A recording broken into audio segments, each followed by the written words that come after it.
Paper number 3 section A.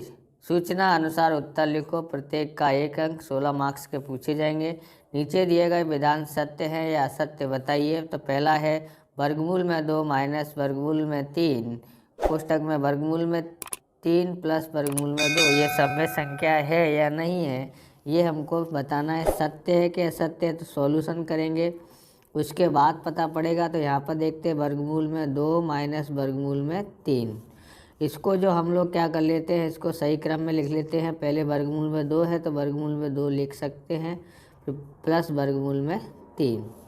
अब आप देखेंगे तो इनका गुणा करना है। तो ये सूत्र के अनुसार एक होता है कि कोष्टक की 2 घात कोष्टक की 2 घात। ऐसा कब करते हैं, जब संख्या दोनों कोष्टक में एक जैसी दी गई हो और माइनस प्लस का निशान दिया हो, तब हम लिखते हैं वर्गमूल में 2 और वर्गमूल में 3।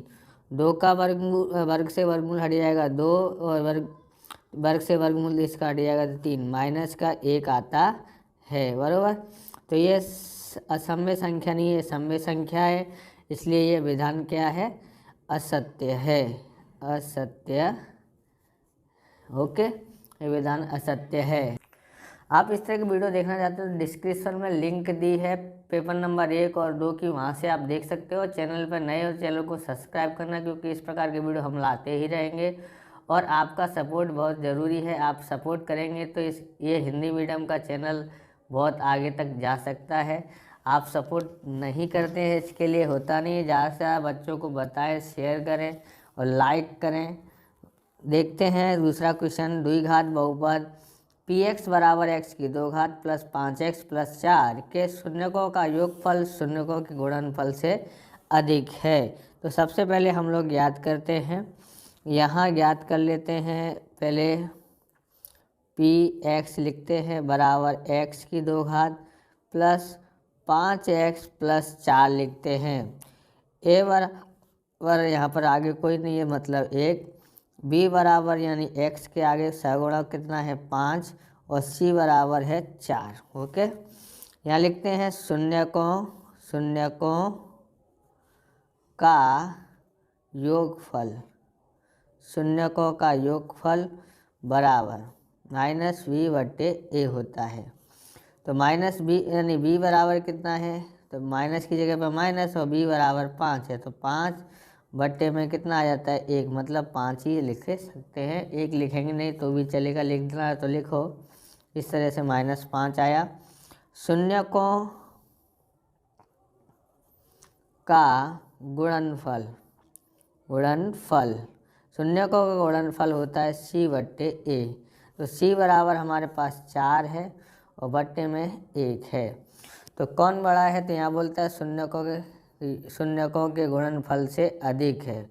योगफल अधिक है कि गुणनफल अधिक है, तो गुणनफल अधिक दिख रहा है क्योंकि ये प्लस में है और ये माइनस में है, इसलिए ये विधान भी कैसा होगा, असत्य होगा, असत्य। ओके, अब अगला क्वेश्चन देखते हैं। तीसरा प्रश्न है, यदि a ग्रेटर देन 0 और a बराबर 1 हो तो 2 साइन का मूल्य a प्लस 1 बट्टे a हो सकता है। तो ये विधान असत्य है क्योंकि ये 1 बट्टे में दिया है, इसके लिए अगर ये ऊपर होता तो हो सकता था, तो ये विधान भी असत्य है, असत्य है। ओके, अब हम यहाँ पर देखते हैं चौथा, sine square 30 minus tan square 30 बराबर 1 होता है। तो हम लोग यहाँ पर देखते हैं LHS करके लिख लेते हैं, sine sec square 30 minus tan square 30।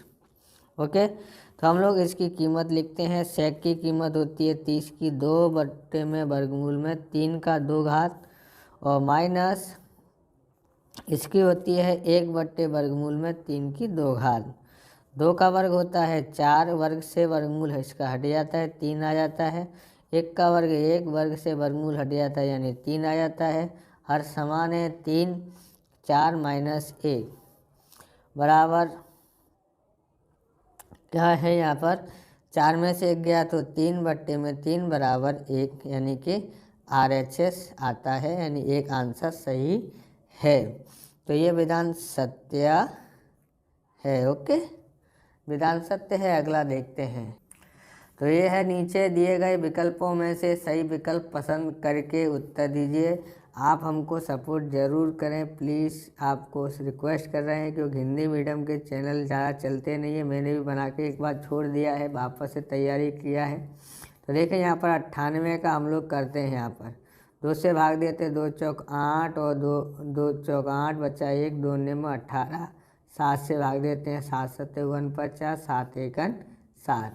अब इसको देखते हैं तो 2 गुणा 7 यहाँ 98 लिखते हैं बराबर गुणा 7।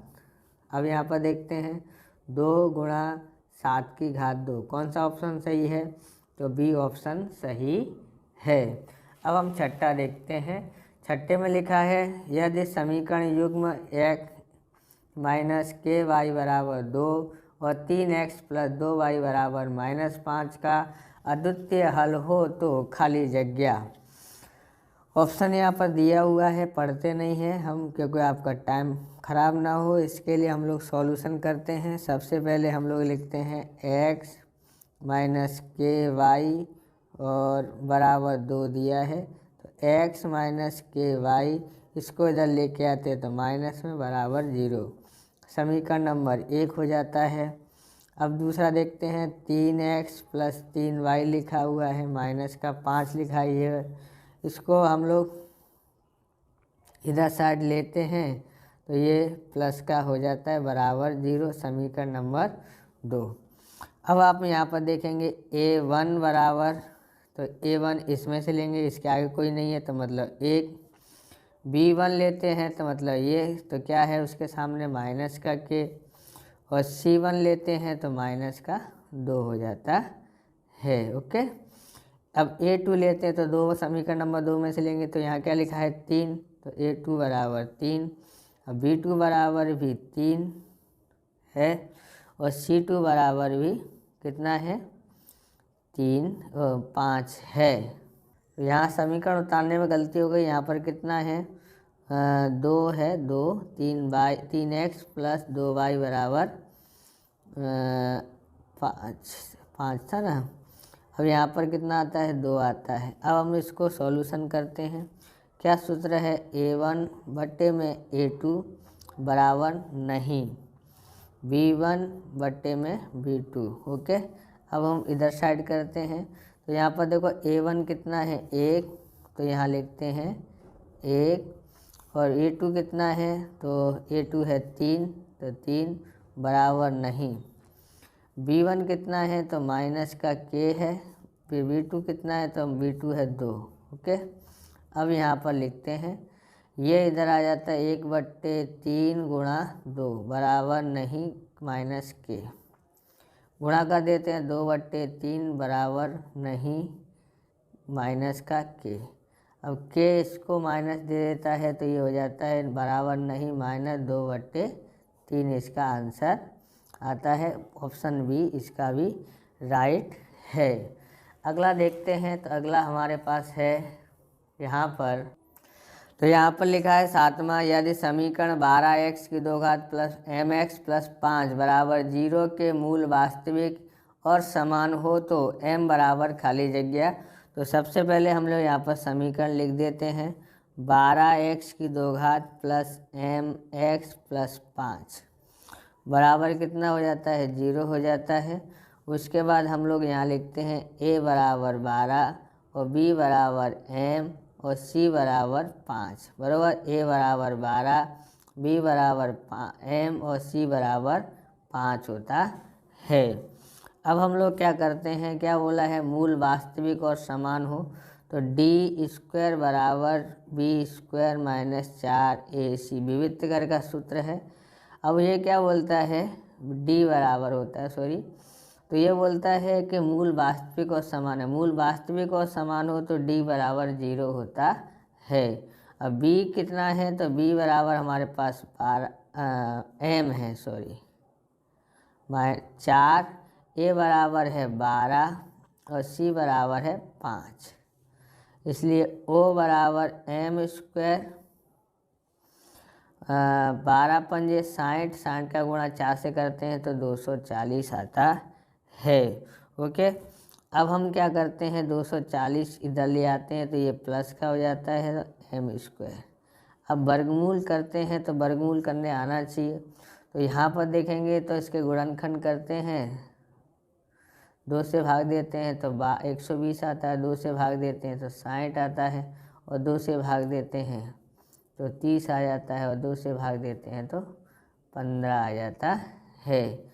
मतलब हम लोग 2 2 की जोड़ी में से एक जोड़ी हटाते हैं तो यहाँ से लिखते हैं 2 गुणा 2 यानी 4, 4 इसका वर्गमूल होता है 4, और यहाँ पर इसके गुणनखंड नहीं क्या बोलते हैं, वर्गमूल नहीं हो सकता, इसलिए ऐसे लिखते हैं। तो m बराबर 4 वर्गमूल में 15 प्लस माइनस करके लिख सकते हैं। ऑप्शन सी इसका राइट है। अब देखते हैं 8वां, यदि a माइनस a 5 6 7 2 3 शीर्ष बिंदुओं वाले त्रिभुज के क्षेत्रफल 10 हो तो a बराबर ज्ञात कीजिए। तो सबसे पहले आपको यहाँ पर ये लिख लेने का है कि x1 है a, इसको x2 है 6, आगे वाले को x रखने का, ये हो गया x3 बराबर 2। अब यहाँ पर दूसरे वाले को y1 कितना है 5, और y2 बराबर है 7, और y3 बराबर है 3। ओके। अब हम लोग ज्ञात करते हैं, इसको a, इसको b और इसको c मान लेते हैं। ओके। तो हम लोग यहाँ क्या करते हैं, मान लिया, यहाँ पर लिखते नहीं है। ओके। तो हम लोग करते हैं a b c बराबर 1/2 मानांक, सबसे पहले लिखते हैं x1, इसको आराम से याद कर लेना। कोष्टक में क्या आएगा, x1 y1 है तो 2 और ये 3, इस तरह से याद कर लो, प्लस अब यहाँ 1 हो गया तो यहाँ पर 2 हो गया, 2 के बाद क्या आता है 3, तो 3 अब 3 तक ही गिनना है। तो अब क्या आएगा वापस से y1। ओके। अब यहाँ 2 लिखा तो यहाँ पर क्या लिखेंगे 3 के बाद तो कुछ है ही नहीं, 3 तक ही लेना है, तो यानी फिर से 1 से चालू करते हैं इस तरह से। देखो 3 1 2 यानी कि 1 2 3 1 2 3 है सब में, यहाँ कोष्टक, यहाँ मानांक का निशान। अब 1/2 x1 कितना है तो a, y2 कितना है तो ध्यान से लिखना, यहाँ पर गलती हो जाती है, y3 कितना है तो 3। अब यहाँ पर प्लस का निशान। अब x2 कितना है तो x2 हमारे पास 6 है, y3 कितना है तो 3, और y1 कितना है 5। ओके। अब x3 कितना है तो 2, y1 कितना है तो 5, यहाँ पर y2 कितना है तो 7। ओके। 1/2 a यहाँ पर, और यहाँ बचेगा 4 प्लस 6, यहाँ कितना बचेगा माइनस का 2, और यहाँ 2 माइनस का कितना बचेगा 2। अब यहाँ पर 1/2 इसका गुणा करते हैं तो कितना आ जाता है, तो क्षेत्रफल 10 दिया था, 10 लिखना है यहाँ पर 10। ओके। अब यहाँ पर देखते हैं तो कितना है, यहाँ है हमारे पास 4 एकन 4, 6 दूनी 12, माइनस का 12 आ जाएगा क्योंकि प्लस का गुणा माइनस से कर रहे हैं, यहाँ भी प्लस का गुणा माइनस से करें तो 4 आ जाता है। अब यहाँ पर हम लोग 10 ये इधर आ जाता है तो गुणा में लिख देते हैं, और यहाँ हो जाता है 4a, कितना हो जाता है ये 16 माइनस का। ओके। तो ये हो जाता है 20 बराबर 4a माइनस का 16। अब यहाँ से करते हैं। ओके। कहाँ से, इधर से करते हैं। तो यहाँ पर आप देखना है ये 2 हो जाएंगे, इसके 2 भाग कर देने का, एक बार प्लस में लिखने का है और एक बार माइनस में लिखने का है, और इस तरह से। अब ये इसको 20 को माइनस कर दो, ऐसे सॉल्व करते हैं। ओके। प्लस वाले को पहले देख लेते हैं। 16 ये इधर आएगा तो माइनस प्लस का हो जाएगा 16 बराबर 4 है। जुड़ता है तो 36 ये इसके भाग में आ जाएगा बराबर ए। तो ए बराबर 9 चौक 36 यानी ए बराबर 9 आता है। और दूसरा देखते हैं माइनस का 20 ये इधर आता है तो प्लस का 16 बराबर 4 है। ये कितना हो जाता है तो माइनस का 4 हो जाता है। बराबर अलग अलग निशान तक घटाते हैं, एस के बट्टे में आ जाता है ए। तो ए बराबर माइनस का 1 आ जाता है। बराबर इसका आंसर -1 आता है। अब हम लोग आगे देखते हैं।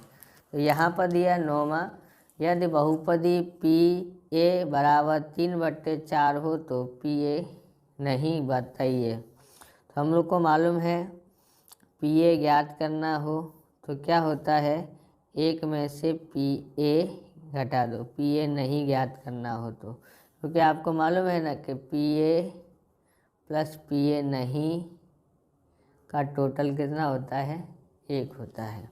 इसलिए 1 में से घटाया है तो 1 माइनस इसका आंसर है 3/4।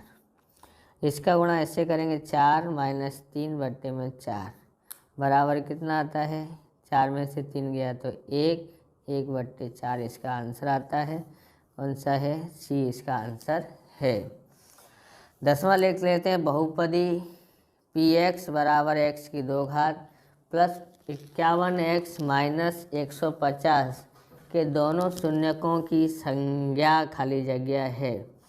तो यहाँ पर आपको क्या करना पड़ेगा, देखो इसमें मैं आपको डायरेक्ट बताऊँ, इससे आपको लिख के बता देता हूँ। प्लस और ये माइनस निशान दिया तो जो निशान दिए हैं ना उसी को ध्यान में रख के बताना है कि शून्यकों की संज्ञा कैसी होती है। कि इस पर हर वाला असाइनमेंट में ये पेपर में आ रहा है, इसको देखते हैं। देखें यहाँ पर सबसे पहले यहाँ देखना है प्लस दिया हो, यहाँ का निशान देखने का, प्लस दिया हो तो उनके शून्यक क्या आएंगे, शून्यक माइनस माइनस में आएंगे।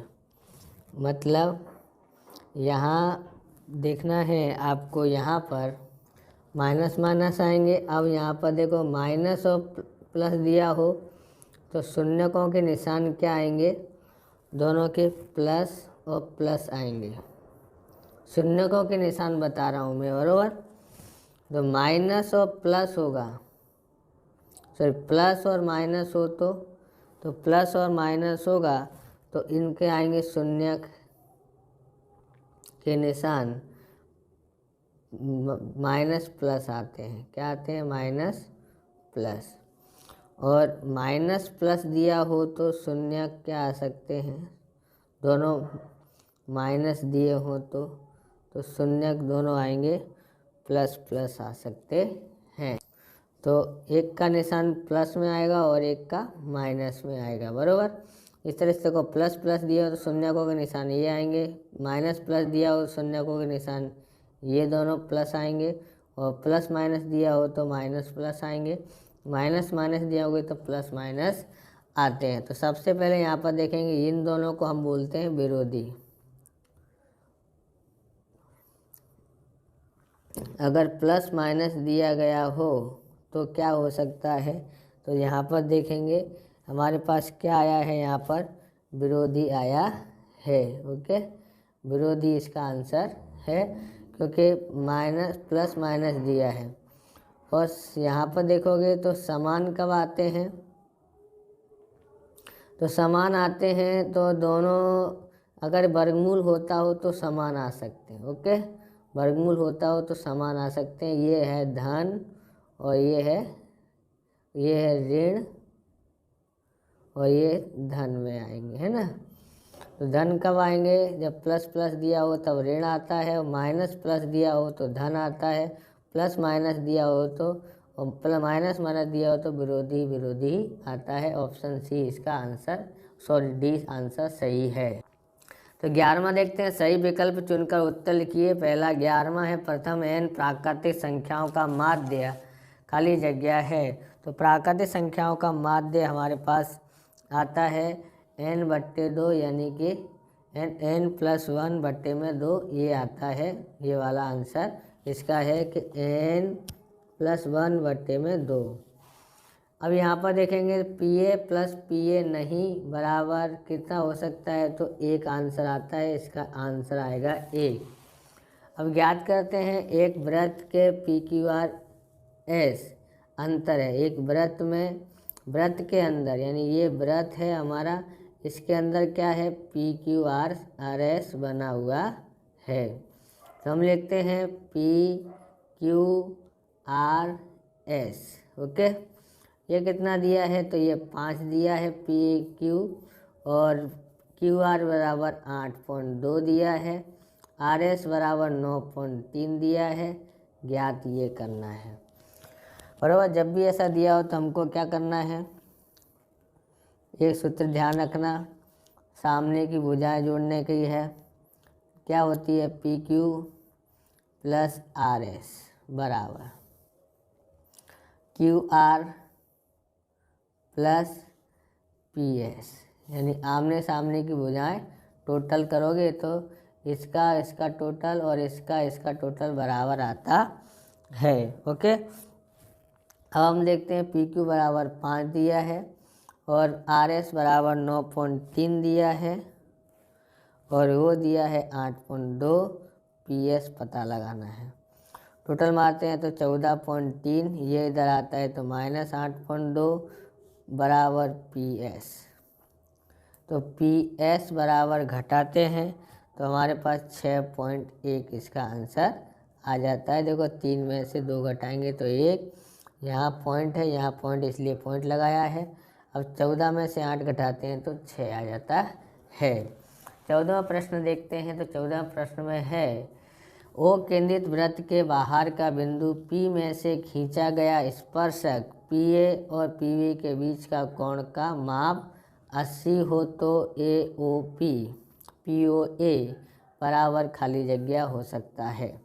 देखो एक ये वृत्त है अपना, ओके, ये हमने वृत्त बनाया। अब बोलता है वृत्त P में से, ये वृत्त का केंद्र क्या है, वे वृत्त का केंद्र है P में से खींचा गया स्पर्शक PA, मतलब यहाँ A है और यहाँ B है। इस तरह से यहाँ खींच देते हैं तो ये हमारा एक हो गया। ये दूसरा स्पर्शक हमको ऐसे बना देना है। ओके, तो यहाँ A और यहाँ B खींचा गया है। अब बोलता है PA और PB के बीच का कोण यहाँ पर कितने का है, 80 का कोण है, बराबर। तो POA,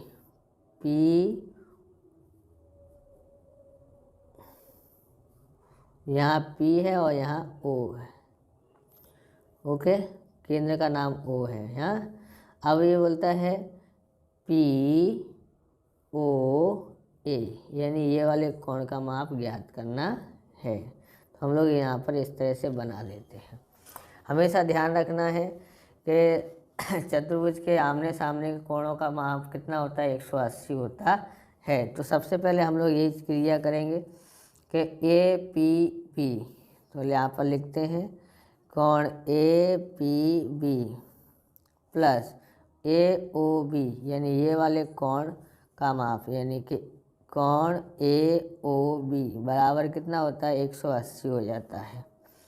APB बराबर दिया है 80 प्लस कोण AOB ज्ञात करना है। अब कोण AOB बराबर 180, ये उधर जाता है तो माइनस का हो जाता है। कोण AOB बराबर 100 आ जाता है। यहाँ का माप कितना आया है, 100। लेकिन ये यहाँ का माप नहीं पूछ रहा है, ये बोलता है POA, मतलब इतना, यहाँ से लेकर के यहाँ तक ही पूछ रहा है। तो अब यहाँ पर देखेंगे